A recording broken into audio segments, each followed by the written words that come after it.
Hello friends, welcome to my channel.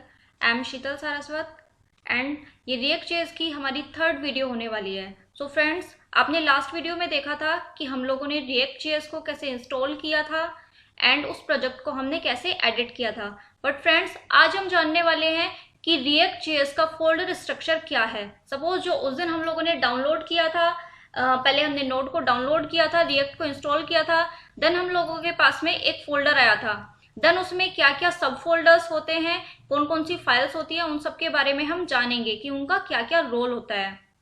Then friends, उसके बाद में हम लोग अपना एक फर्स्ट प्रोग्राम बनाएंगे स्क्रैच से। तो लास्ट टाइम जब हम बात कर रहे थे तो हम लोगों ने app.js में अपडेट्स किया था ओनली। ये हमने यहाँ पे वेलकम टू स्टबर्न डेवलपर एक मैसेज लिख के दिखाया था एंड उसका रिजल्ट ये यहाँ पे इस टाइप से आ रहा था। तो फ्रेंड्स, ये हमने यहाँ पे तब रिजल्ट दिखाया था जब हमें सिर्फ एक मैसेज लिखा हुआ आ रहा था। अगर आपने मेरी लास्ट वीडियो देखी है तो उसमें यहाँ पे एक मैसेज लिखा हुआ आ रहा था जहाँ पे लिखा था कि edit source/app.js, जहाँ पे हमें इस फाइल को सिर्फ अपडेट करना था। सो फ्रेंड्स, आज हम बात करने वाले हैं कि स्क्रैच से हम लोग कैसे बनाएं। सपोज अगर ये फाइल हमारे पास है ही नहीं तो हम रिएक्ट.जेएस में अपना कोई भी प्रोग्राम कैसे बनाते हैं। तो चलिए फ्रेंड्स, स्टार्ट करते हैं। लेकिन उससे पहले हम लोग बात कर लेते हैं प्रोजेक्ट फोल्डर स्ट्रक्चर के बारे में। तो चलिए चलते हैं कि इसमें कितने फोल्डर्स हैं। तो फ्रेंड्स, उस दिन जब हम लोगों ने अपना रिएक्ट को इंस्टॉल किया था तो हमारे पास में ये फोल्डर स्ट्रक्चर आ गया था। तो देखते हैं, यहाँ पे फर्स्ट नंबर पे आता है नोड मॉड्यूल्स। सो फ्रेंड्स, आप लोगों को याद होगा हमने रिएक्ट.जेएस को डाउनलोड करने के लिए एक कमांड चलाई थी npx create react app। Then आगे हमने अपना फोल्डर का नेम दिया था जो हमारा फर्स्ट ऐप था। तो उसी टाइम पे सबसे पहले हमारे पास नोड मॉड्यूल डाउनलोड होके आ जाता है। सो इसमें क्या होता है, इसमें जितने भी पैकेजेस हमें यहाँ पे यूज करने होते हैं वो सब यहाँ पे आके इंस्टॉल हो जाते हैं। अभी हम देख रहे हैं कि आप लोगों ने ध्यान दिया होगा जब हमने लास्ट टाइम इंस्टॉल किया था तो मैंने बताया भी था कि ये 2 to 5 मिनट का टाइम तो लेता ही है मिनिमम। सो वो 2 to 5 मिनट्स में क्या कर रहा होता है, वो ये देखिए नोड मॉड्यूल्स का इतने सारे पैकेज तो ये खुद से जो कि बाय डिफॉल्ट होते हैं वो हम लोगों को यूज करने के लिए प्रोवाइड करा देता है। ये देखिए, मैं थोड़ा जूम कर देती हूँ इसको। ये देखिए, उस 5 मिनट्स में रिएक्ट.जेएस ने ये इतने सारे पैकेजेस इंस्टॉल किए थे। और फ्रेंड्स, अगर हम लोगों को इसके अलावा भी कोई और पैकेज इंस्टॉल करने की जरूरत होती है, देन हम जब भी अपना कमांड प्रॉम्प्ट पे जाके उस पैकेज को इंस्टॉल करेंगे तो वो हमारा नोड मॉड्यूल्स में आ जाएगा। तो चलिए फ्रेंड्स, चलते हैं अब नेक्स्ट फोल्डर पे। नेक्स्ट फोल्डर हमारा है पब्लिक। सो फ्रेंड्स, जब भी हम अपने रिएक्ट.जेएस के किसी भी ऐप को रन करा रहे होते हैं तो सबसे पहले हमारे पास कॉल होता है पब्लिक फोल्डर। पब्लिक फोल्डर में हम देखते हैं एक हमारा फेविकॉन आइकन है। फेवी आइकन अगर मैं आपको बता दूं, ये वाला जो हमारा आइकन दिख रहा होता है, लाइक ये रिएक्ट का आइकन है, यहाँ पे मैंने गूगल ओपन किया हुआ है, ये गूगल का आइकन है, तो ये हमारा फेव आइकन है। तो ये भी हमारा पब्लिक फोल्डर में ही रहता है। देन हमारे पास index.html है। एंड फ्रेंड्स, मैं आपको बता दूं कि रिएक्ट.जेएस में सिर्फ एक ही हमारे पास index.html फाइल होती है। फ्रेंड्स, मैंने पहले भी बताया हुआ है कि रिएक्ट.जेएस में सिंगल पेज एप्लीकेशन बनती है। तो सिंगल पेज, वो कौन सा सिंगल पेज होता है? यस, ये index.html ही वो सिंगल पेज है जिसके लिए हम बोलते हैं कि रिएक्ट.जेएस हमारा सिंगल पेज एप्लीकेशन बनाने में यूज होता है। सो ये index.html है, लेकिन हमें इस index.html में कुछ भी काम नहीं करना है, कुछ भी नहीं करना है। इसमें जस्ट हम देखते हैं तो इसमें ये देखिए, यहाँ पे हमने कुछ फाइल्स को कॉल किया हुआ है। लाइक यहाँ पे हमारा टाइटल आ गया, ये इसका बॉडी सेक्शन होता है। इस index.html में बॉडी सेक्शन में अगर हम देखें तो फर्स्टली एक नो स्क्रिप्ट लिखी हुई है जिसमें हमने लिखा है you need to enable JavaScript to run this app. Means friends, जब हमारे पास हम लोग जावास्क्रिप्ट को डिसेबल कर देते हैं या जावास्क्रिप्ट हमारा ब्लॉक हो जाता है, लाइक क्रोम में हमारे पास में ऑप्शन आता है, अगर आप लोगों ने वर्क किया होगा तो यहाँ पे हमारे पास में ऑप्शन आ जाता है, सेटिंग में जाके हम लोग सेट कर देते हैं कि हमारा जावास्क्रिप्ट ब्लॉक हो जाए। तो उस टाइम पे क्या है, हमारा ये प्रोजेक्ट चलेगा ही नहीं, क्योंकि रिएक्ट.जेएस क्या है, मैं फर्स्ट वीडियो में बता चुकी हूँ। रिएक्ट.जेएस एक जावास्क्रिप्ट की लाइब्रेरी है। तो फ्रेंड्स, अगर हम लोगों ने जावास्क्रिप्ट को ही डिसेबल कर रखा है तो हमारी ऐप चलेगी नहीं, तो ये सिंपली बस एक मैसेज प्रिंट करा देगी। देन उसके बाद में आता है div id root। फ्रेंड्स, हमारे पास में फ्रंट एंड पे यहाँ पे जितना भी डेटा शो हो रहा होता है वो सब किसके थ्रू आ रहा होता है, div id root के। बट ये हम लोग क्या देख रहे हैं, div id root तो एकदम ब्लैंक पड़ा हुआ है, इसमें कोई भी डेटा है ही नहीं। तो ये डेटा कहाँ से आ रहा होता है, पब्लिक के बाद में जो हमारा सोर्स फोल्डर होता है और उसमें हमारे पास होती है index.js। index.js के थ्रू हम लोग यहाँ पे रूट में डेटा एंटर कर रहे होते हैं। सिर्फ ये div id root ही होता है जिसमें ये पूरा डेटा आता है। मैं अभी आपको यहाँ पे इंस्पेक्ट करके दिखा देती हूँ। ये देखिए, ये हमारे पास div id root दिख रहा है। ये देखिए, आई थिंक अब मोर विजिबल हो गया होगा। div id root है जिसमें कि क्या है, एक div ऐप बना हुआ है, हेडर बना हुआ है, और उसके अंदर जो हमने अपना उस दिन मैसेज दो लिखे थे हमें वो शो हो रहे हैं। तो फ्रेंड्स, हम लोगों को index.html में वर्क नहीं करना है, बट index.html को अपडेट करने के लिए हमें index.js पे वर्क करना है। और index.js को अगर हम ओपन करके देखेंगे तो index.js में भी खुद में कुछ नहीं लिखा हुआ है। ये किसको कॉल करा रहा है, ऐप को। मीन्स हमारा प्रोजेक्ट रन कैसे हुआ, सबसे पहले हम गए index.html पे। index.html में हमारा क्या था, div id root पड़ा हुआ था। div id root जो ये यहाँ पे विजिबल हो रहा है, रूट में गए हम index.js में। index.js में भी खुद में कोई डेटा नहीं है, वो गया ऐप पे, जो ऐप एक कंपोनेंट है। एंड ऐप में हम जाके देखते हैं app.js में हमने ये कंटेंट लिखा हुआ है। तो फ्रेंड्स, शायद अब आपको समझ में आ गया होगा कि React.js ने जब हमें फर्स्टली मैसेज दिया था एडिट करने के लिए कि सोर्स फोल्डर में जाना है, देन app.js में जाना है, तो वो मैसेज हमारे पास में क्यों आया था उस टाइम पे। बिकॉज इनडायरेक्टली हम जो भी app.js में चेंज करेंगे वो हमारा यहाँ पे आके रिफ्लेक्ट होना शुरू हो जाएगा। बट फ्रेंड्स, आज मैं क्या करने वाली हूँ कि जैसा कि मैंने आपको बताया, हम लोग एक फर्स्ट प्रोग्राम लिखने वाले हैं, वो भी स्क्रैच से। हम लोग ये रिएक्ट का जो बाय डिफॉल्ट वाला इनका जो भी सिस्टम दिया हुआ होता है, हम लोग इसको यूज नहीं करेंगे, हम लोग खुद से लिखेंगे फर्स्ट प्रोग्राम। सो फ्रेंड्स, हम लोग फिर से वहीं चलते हैं, index.html पे हम लोग बात कर रहे थे। अब इसके आगे अगर हम देखते हैं तो ये देखिए, ये सब सिर्फ कमेंट पड़ा हुआ है। यहाँ पे इसने सिर्फ हमें बताया हुआ है, this HTML file is a template, if you open it directly in the browser you will see an empty page. Empty page क्यों दिखेगा, क्योंकि ये तो इसमें डेटा कुछ भी है ही नहीं, इसलिए। सो फ्रेंड्स, मैं क्या करती हूँ, ये जितना भी हमारे पास में कमेंट है, इस सब कमेंट को मैं हटा देती हूँ। देन ये देखिए, ये हमारे पास ये इतना सब कमेंट पड़ा हुआ है, क्योंकि अभी हमें क्या चाहिए, बिल्कुल फ्रेश से हम लोग स्टार्ट करने वाले हैं। ये हमारे पास है मैनिफेस्ट फाइल। फ्रेंड्स, अभी हम लोग अगर एज अ बिगिनर हम लोग वर्क कर रहे हैं तो हमें मैनिफेस्ट जेसन की भी कोई नीड नहीं है। ये है पब्लिक यूआरएल में, पब्लिक यूआरएल ये है हमारा जो हमारा पब्लिक फोल्डर है। देन इसमें मैनिफेस्ट दो जेसन फाइल पड़ी हुई है, तो इसको भी मैं क्या करती हूँ, मैं इसको डिलीट लगा देती हूँ, क्योंकि अभी मुझे इसकी जरूरत नहीं है। तो मैंने इसको यहां से लिया और इसको कट कर दिया। देन हम आते हैं लोगो 192, जो कि हमारा एप्पल टच आइकन है, हमें अभी ये भी नहीं शो कराना है, तो इसको भी मैं क्या कर देती हूँ, डिलीट कर देती हूँ। एक हमारे पास में ये 512 साइज का लोगो पड़ा हुआ है, तो जो लोगो इन्होंने हमें बाय डिफॉल्ट होम पेज पे शो कराया था। यहाँ पे फ्रेंड्स, अगर आपने देखा होगा तो ये लोगो आ रहा था जो ऐसे एनिमेट हो रहा था, इस तरह राउंड शेप में वो घूम रहा था। तो अभी हम लोगों को उसकी भी जरूरत नहीं है, मैं इसको भी रिमूव कर देती हूँ। देन हमारा फेव आइकन है, फेव आइकन की भी हम लोगों को कोई जरूरत नहीं है, हम लोग बाद में यूज कर लेंगे फेव आइकन को। तो मैंने क्या किया, यहाँ से इसको रिमूव कर दिया है। देन एप्पल टच आइकन को भी मैं यहाँ से हटा देती हूँ। तो ये देखिए फ्रेंड्स, अब मेरी index.html कितना सिंपल हो गई है।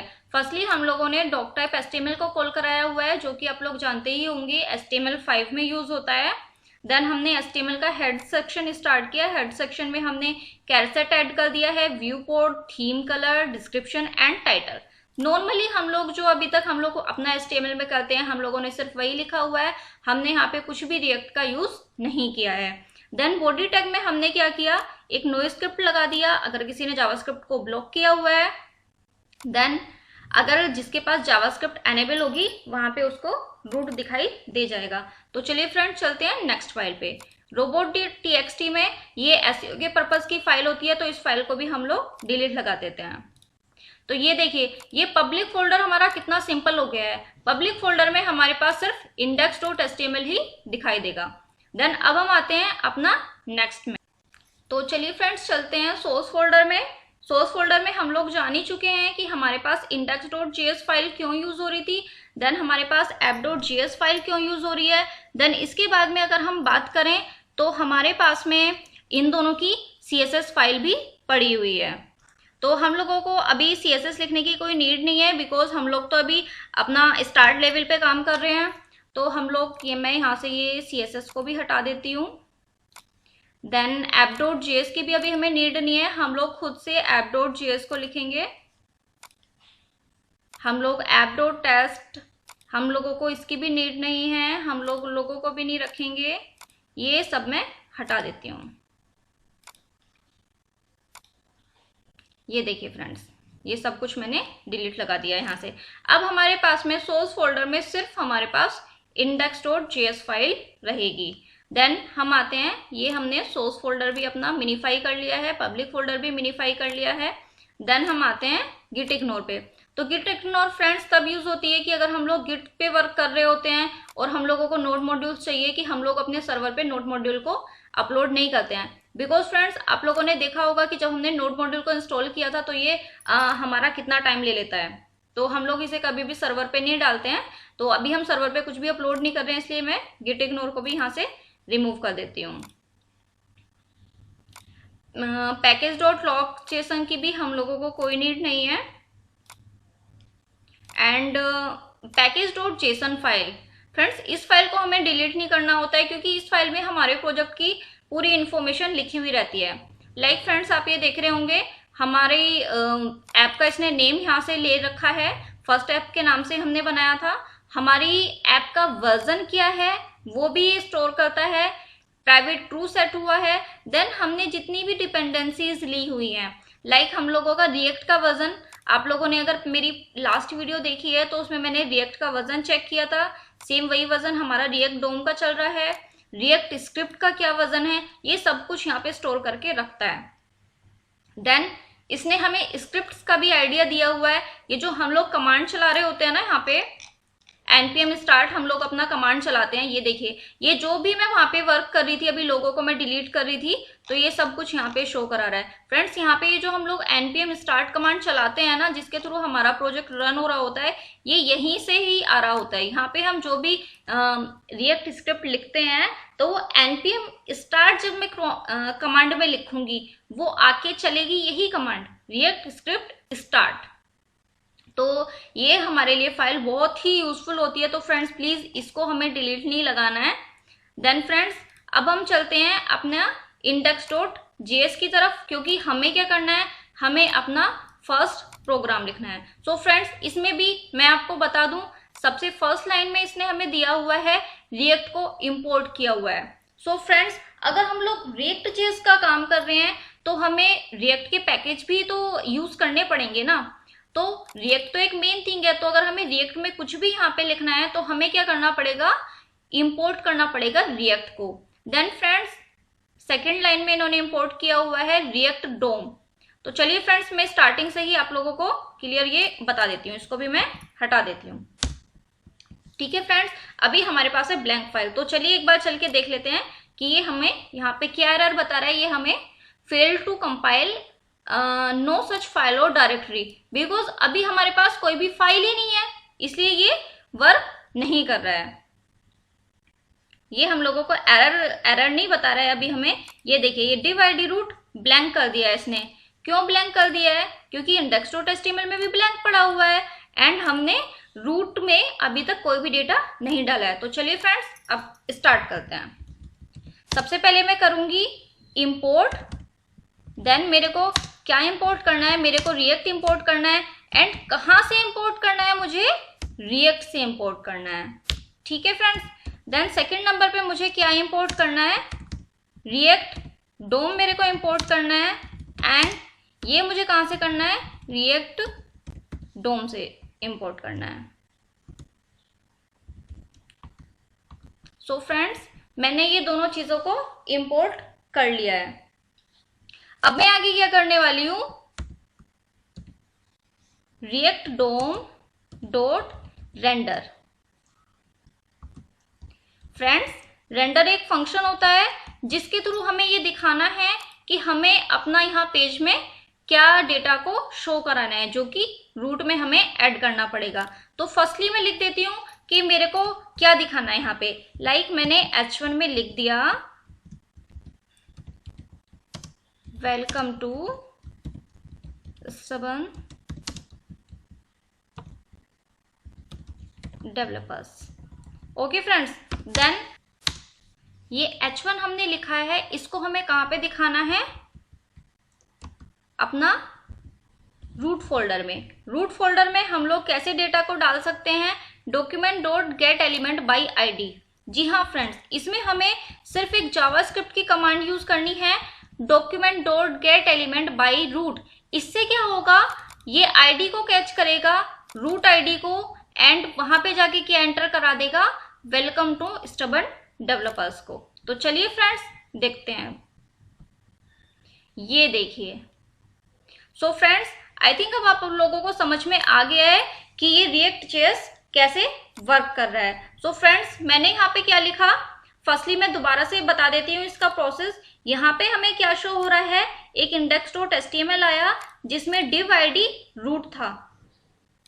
div id रूट हमने यूज किया हुआ है index.html में, एंड ये रूट की वैल्यू हमने कहाँ से जाके एंटर कराई है, index.js से। हमने कुछ नहीं लिखा, सिर्फ एक हमने कुछ भी हम यहाँ पे कमांड लिखेंगे, H1 की जगह मैं यहाँ पे H2 लिख सकती हूँ, या कोई दूसरा div यूज कर सकती हूँ, या मैं यहाँ पे मल्टीपल टाइप के div भी यूज कर सकती हूँ।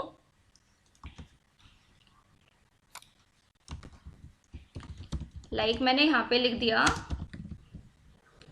Class name equals to header.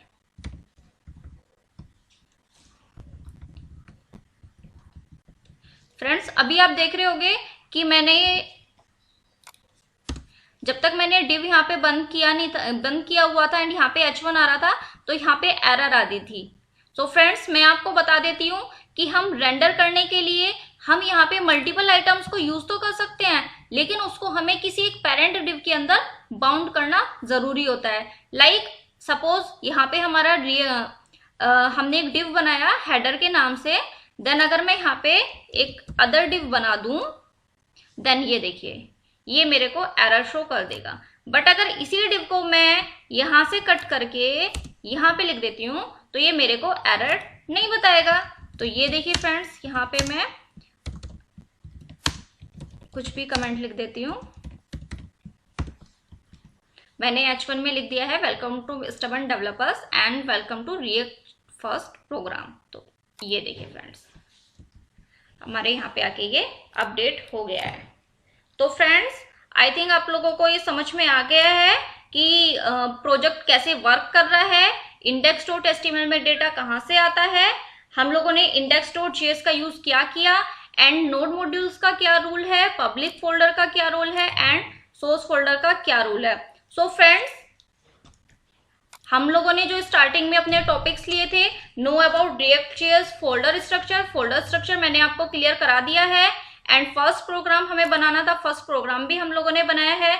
फिर भी फ्रेंड्स, अगर आप लोगों को इसमें कोई भी इशू होता है, कोई भी कंफ्यूजन होता है कि यहाँ पे हम लोगों ने रिएक्ट क्यों यूज किया है, रिएक्ट डोम का क्या मीन्स है, रिएक्ट डोम रेंडर का क्या मीन्स है, कहीं पे भी आप लोगों को कोई कंफ्यूजन होता है, तो प्लीज फ्रेंड्स मेरे को कमेंट बॉक्स में जरूर लिखिए। और फ्रेंड्स, फिर मिलते हैं किसी नई लर्निंग के साथ, कुछ नया सीखते हैं। Okay friends, thank you.